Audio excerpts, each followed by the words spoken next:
the car outside. Walked up them concrete steps, and what to my surprise, pushed open them double doors, and what did I see? I saw a choir singing and dancing. Something came over me, felt the Holy Ghost stirring up inside. It said it's time for revival, 'cause I'm still alive. Well, it's time for revival. Get your hearts together. We're gonna have a party right over here. Sounds like a great time. We are blessed to have Janie Balderas in the studio with us today. If I click the right picture, y'all, if I click the right link, y'all are going to see her face. There we go. Hey, y'all. Right. Hi. Technical difficulties always on a Monday. Leave it to Monday. Okay. Well, thank you for having me. I feel honored and blessed to be here. Thank you so much. Absolutely. I remember seeing your name pop up probably like a year ago or so when we were doing the station, and you've done a lot since then. Like, holy cow, you have really been on fire, and I'm excited that you're here. So how long have you been performing as a professional musician? Oh, professional? Well, as far as country, it's been a little over a decade, so 12 years or so. Before I was like doing like gospel, church, mariachi, things like that. And my heart's always kind of been with country. So that's when I started. I'm like, you know what? I'm going to start writing songs and things like that. And it just all came together. So it's been a little over 10 years. So what inspired you to start songwriting yourself? Well, I wrote some songs. It's so weird because I found them in my storage unit in some papers. I had written some songs when I was a teenager, but they were just kind of songs, when you're in that moment and you're just going through hard times and you just kind of put it away. So it's probably been since I was a teenager. I always loved the country music scene, even though, I didn't really get to go to many concerts then, but I would hear it now and then. My mom would play, the Judds, and as well as like Tejano and Gospel. She was a preacher. So when I heard like country, like the Judds and Patsy Cline, I don't know. I kind of like my heart, tugging on my heart to do that. And that's how I just got started. And then I think the first real song, I feel like I say that, was called Leaving You. I have never recorded it, but I was going through a time in my life, and I just wrote that song, and from there it was like, you know what, it was like a healing therapy for me, and I was like, this is what I really want to do, like full time. And although I didn't go full time for a while because I had to keep a job and all that in the corporate world, so that's how it all started, and also it's kind of funny, I forgot this, it's been a while, but I was helping my mom at her restaurant. And I kind of look in the classifieds. I was like, I want to kind of join a band and, kind of get my feet wet in country music. And Billy Garza, he was a country artist in Austin. And he had this listing, and he's like looking for, a female vocalist for just background. And I'm like, okay. So I, submitted and all that stuff. And so he called me. He's like, hey, we're having auditions. Went to the audition. And I was really so nervous because, I did other kind of music, but to do like country, it was kind of different for me. He's like, well, do you know Patsy Cline, this. And so I ended up auditioning, I think, Walking After Midnight and Crazy or something like that. And then he called me the next day and he's like, I'm sorry, we can't use you as a background vocalist. And I was like, oh, okay. I'm just taking it like, okay, it's fine. He's like, because you're more of a lead vocalist. So if you can come join us, you can be our special guest. And so that's how it started, actually. He gave me that opportunity and a platform to be a special guest at several of his shows. And that gave me a break into country music.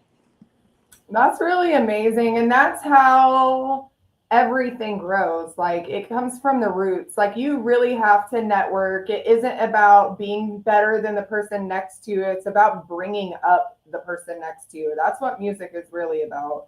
I agree. I know the song that we listened to coming in that was your latest single. You do have a new one out that we'll talk about in a little bit, but that one made an impact. It landed #1 on the Texas Internet Radio charts for 3 weeks. She retired it at #1, and it went on to win the Emerging Song of the Year with the 2025 Texas Internet Radio Chart Awards. Tell us the story behind that song. Oh gosh, that once again, my mom was a preacher. She passed, so I was always like growing up in that. So when I was young, I guess I was like maybe 6th or 7th grade. We'd go on vacation, and we always had to find a church to go to. So I went to this church, and right when I walked in, so if you listen to the song, it's kind of the story in itself. Right when we walked in, I just saw all these. I'd never been in church like that. It was like everybody was just dancing and clapping, and the choir was just singing, and it was just, I just felt this like presence, and it was so real, and it just kind of got a hold of me, and that's how it all started. And I was in my room, and all of a sudden the song Revival, I don't know, I just heard this song Revival, and I felt like there was a lot of things at that time going on, with our country and everything, and I just felt like, man, I just saw so many negative things coming up, and that song Revival just started. I just started writing the words, and by the time I knew it, like 20 minutes later, there's a song called Revival. And right after, there was a strong presence in the room when I wrote it. Right after, I just like cried, and I felt, I guess I'm from the Holy Ghost, I felt something so strong in my heart, and I was just like crying. So that song was it was just different from any other song, and just because of the backstory and how it came about. And when it became #1, I was just so thankful, and I just thank God, because I was kind of like, okay, it's kind of a little different, but it felt like he was always telling me it's going to be okay, because I just did not know where this was going to land, to be honest. So when I got the #1, and then 3 weeks in a row, I was just so thankful, and I was humbled by it. So, yeah, if that makes sense, how the whole story, it's like actually it's different than turning up a honky-tonk. Like, yeah, exactly. Sure. And that's why I was like, huh? I'm sorry. The world wants us to worry about what everybody's going to think. Absolutely. And that's why most of us are struggling, because we're not doing what is laid in our heart to do. And we're holding ourselves back from. Yeah. And I told my producer, and I was like, you know what? We recorded actually both of those songs, He Ain't Fooling That One. I'm like, I just feel like I need to release this one to radio. I mean, if I don't do it, I feel like I'm, not doing my part, and I will regret like not doing this. And I don't want that on me, like that little tug in your heart, like this is what you should do. And we all know that. And so, yeah, and that's where it all started. And I'm really thankful for where it went on the chart. So. Right. Well, I mean, people want real, and they want raw, and some of them still remember what the world used to be like when we were all growing up, like before they said that we couldn't pray at school. Like as soon as that happened, like it's just been a domino effect of just sweat dripping off my whatever at Walmart, and it's all over. So speaking of like all over the place and genres, like, is there a genre that you don't play? Oh my gosh, I'm glad my husband's not here, because no, I'm just kidding. I mean, it's not that I don't like this genre. It just probably is the last on my list, and it's like heavy metal, just really, really the screaming and everything. I don't know what it is, and we're just two opposite people, but that's what makes us great. Because I can listen to opera and classical, and he'll be like, oh, that gives me a headache, but then he puts on, but it's not that I hate it, because I love that everybody has their own genre and passion for their music, but it's just so different, and I just didn't grow up with that, and he did. So that's I just, think it's probably like the real raw pain and anger. Like yeah. you know, if you're of the light, like the anger part, you're like not gonna get. You're not. Yeah, yeah. So yeah, but I mean, we listen to it in the car sometimes, and I just like, because that's probably his kind of therapy for him, music therapy, which I respect that. So I used to love that kind of music, but I really can't stomach the lyrics anymore. But there are some like heavy metal bands that have been saved that are yeah. now doing heavy metal Christian music, which is pretty awesome. Oh yeah, and I think he's watched some on YouTube, and I'll go up and I'll start listening. So yeah, that's why I said it's not like I hate, like I don't like it, but it's just not on the top of my list. But I respect every musician that, if that's their passion, then go for it. It's the light that goes through the broken pieces that makes us shine. So everybody's broken differently in the world. Oh yeah, we all have to be broken differently for it to of course work, right?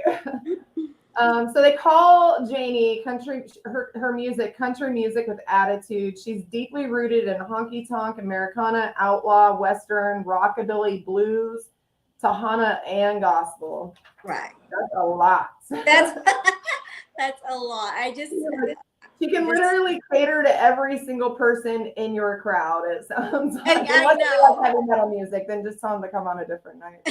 Exactly.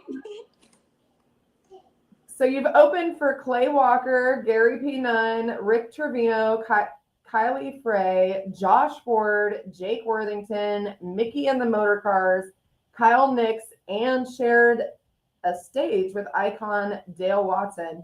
Mm-hmm. You've also played for the legendary mariachi. You finished that one. Mariachi Vargas at the Cali Clark. There you go. I know it's kind of like that. Yeah, that was epic. So yeah, I mean, actually, all of those. I mean, even Gary P, the sweetest man ever. Actually, we're doing a benefit this Sunday. Gary P, Nunn and Friends in Marble Falls. So I'm excited to be a part of that as well. Celebrating the legends. It's definitely, it's really awesome to see a lot of really young kids bringing back the really old country. I love that. I know. That's so funny you said that, because earlier I was writing a song and it was really, really deep country, because I love when I have my steel guitar playing with us. And I was thinking about that. I'm like, man, we just need to bring that back. And because I love it. I actually love that sound. It's just so unique and different. And I don't know, it kind of takes you back in time. Not that I was like born in that time, but my mom listened to it, and it's beautiful. That's all I can say.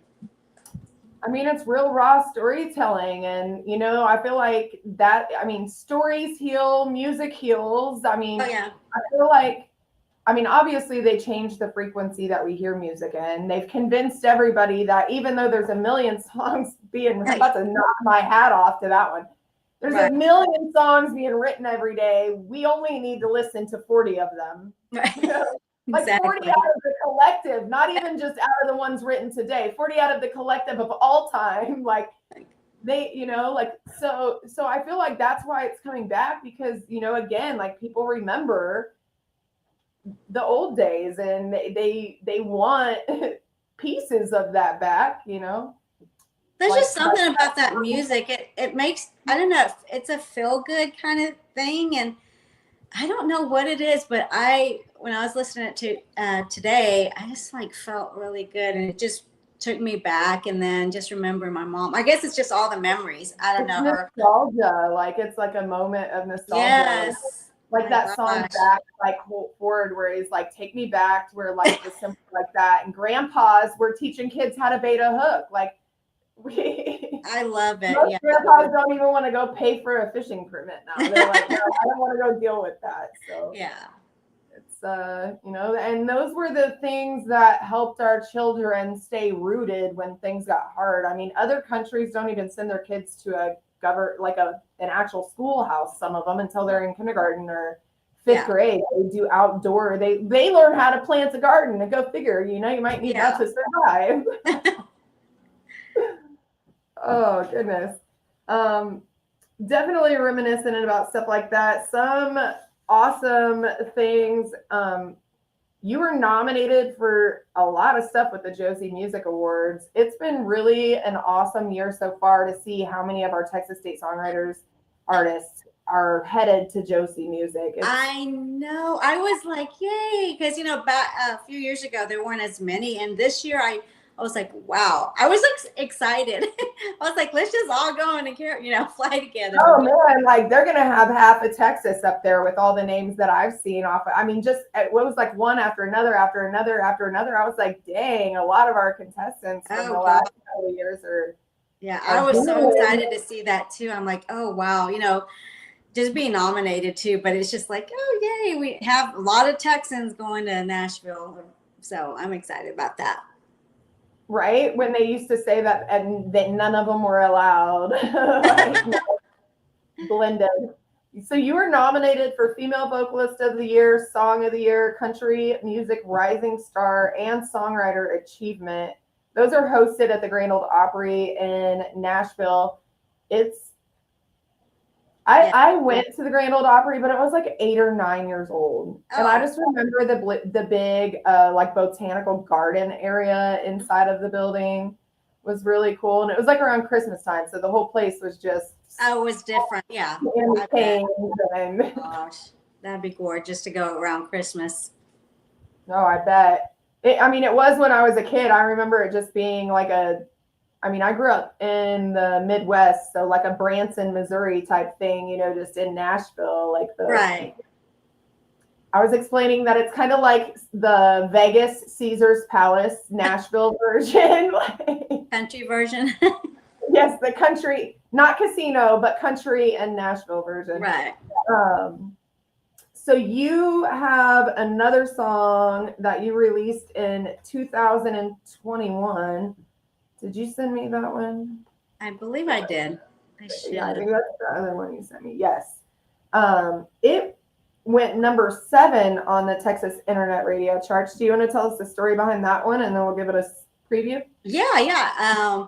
So, you have those relationships and you're kind of like, okay, I don't write a song about everything, but, relationships, but that one just kind of, I don't know. It just came to me and I was like, oh man, it's just kind of one of those songs that it's like, oh, I remember this and this. Well, this is going to happen, so the backstory is just kind of different. It just kind of came to me and, a few of those things. So, it's my story.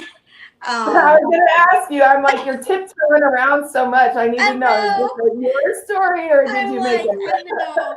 But I feel like sometimes, your stories resonate with somebody else. It's like, I know, that's what, but and that's where we get like the sassiness from, because it's like an attitude-ish song and, a sassy song, but it did really well. And it's actually it's a crowd favorite. And I see that people purchase it a lot because I'll get that notification. I'm like, oh, so it's really a fun song, and it's still going strong, at least that I'm seeing.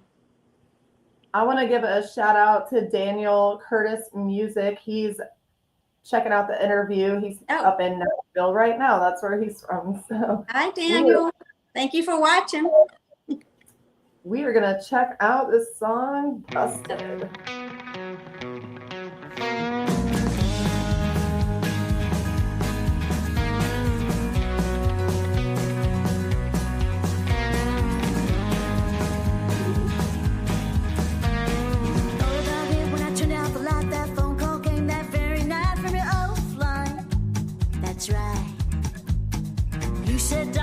Not true, I'm still in love with you, but that don't sound quite right.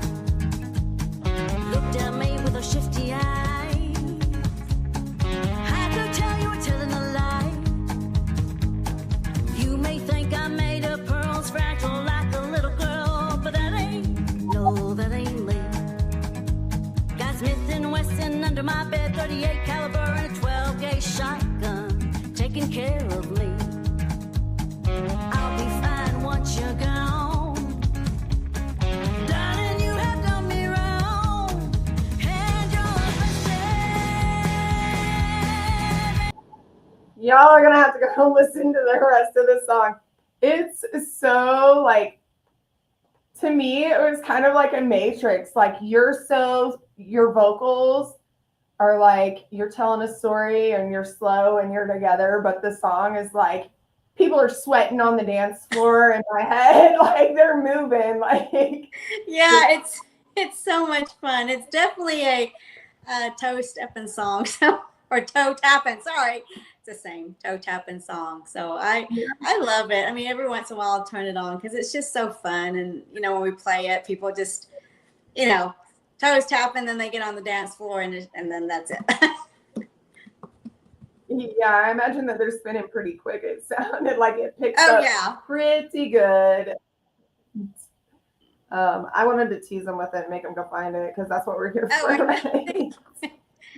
Yeah, you gotta listen to the whole thing because it's just so fun.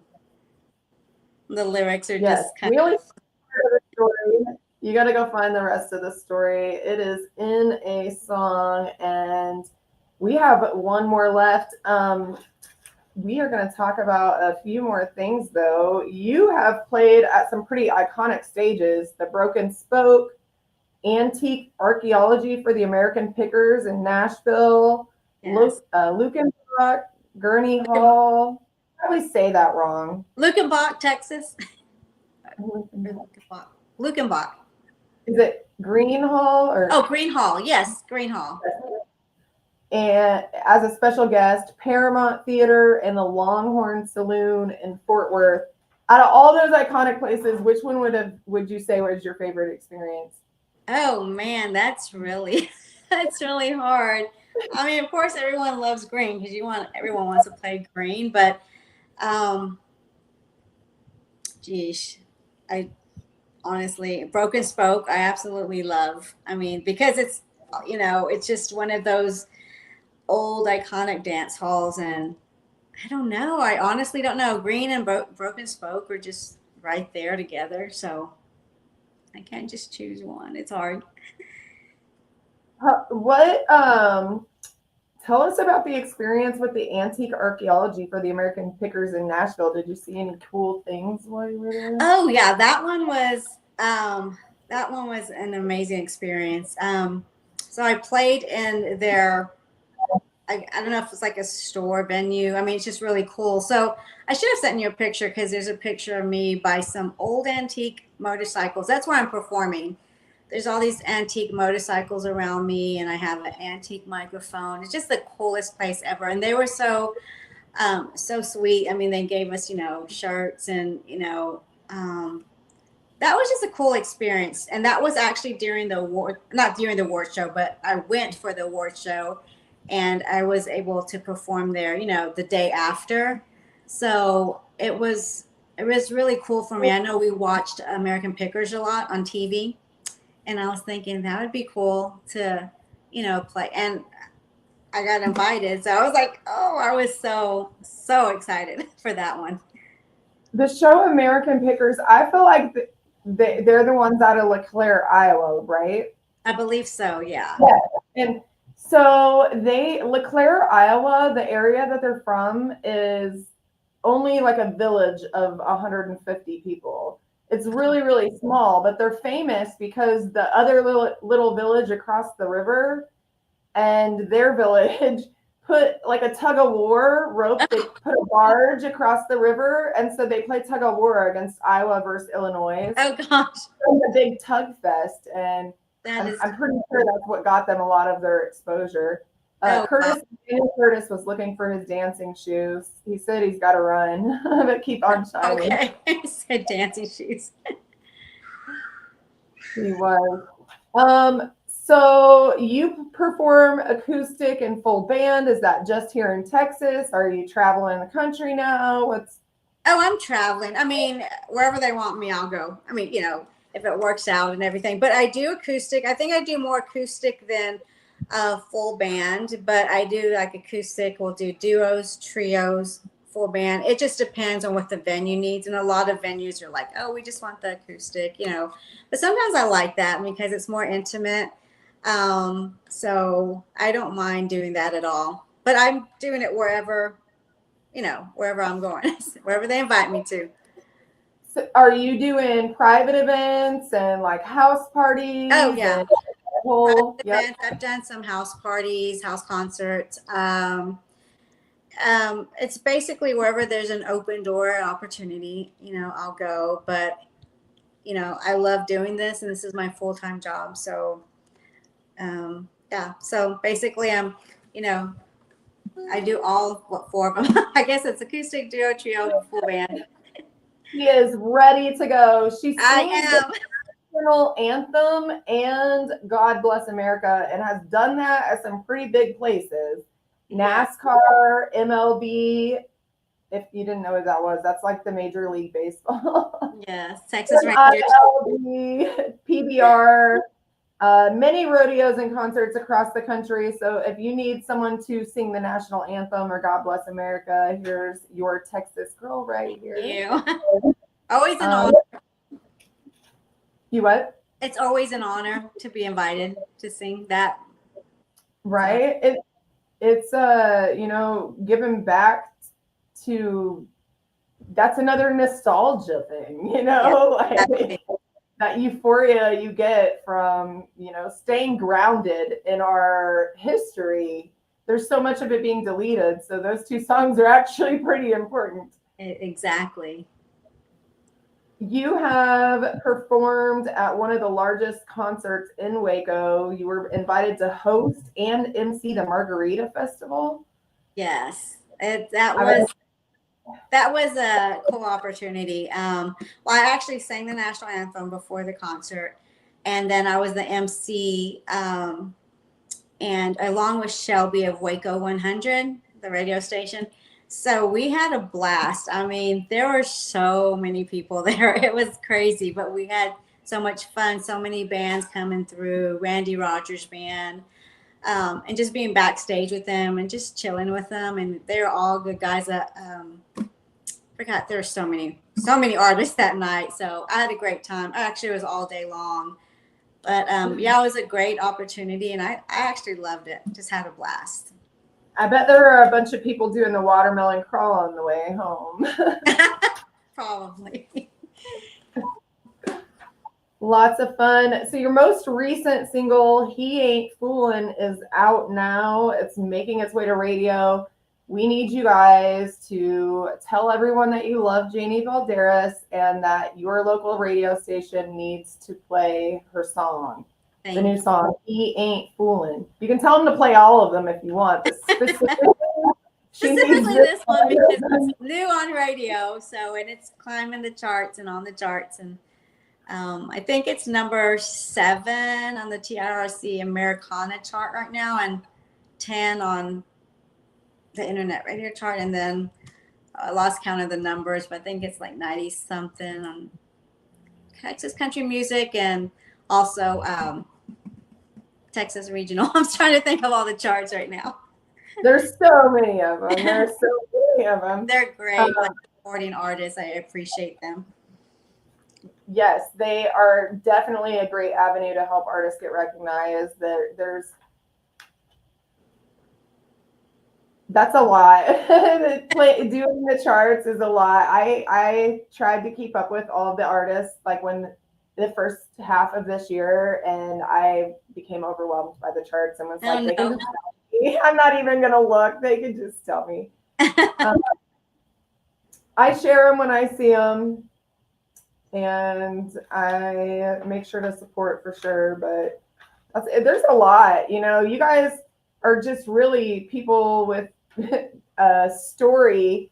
You have endured something that led you to want to help spread joy to the world, and they're asking you to wear like the whole circus worth of monkey hats. Like you got to be a booking manager and a marketing manager and a content creator and a model and gypsy and like almost a nomad, as a matter of fact, depending on what area you're performing in. Right.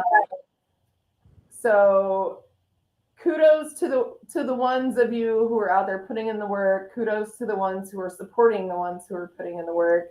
I've had a great time with you on the interview, and we kind of got through all of the information in some record time, which is it's not a bad thing. People don't want to sit here and listen to me ramble for too long. Oh, no, you're good. Thank you. So I am going to ask, like, do you have any big events coming up? Where are you going to be performing at next? Yes, I have one big event. I mean, I have other events, but this one's a big event coming up Sunday in Marble Falls at Putters and Gutters, I believe.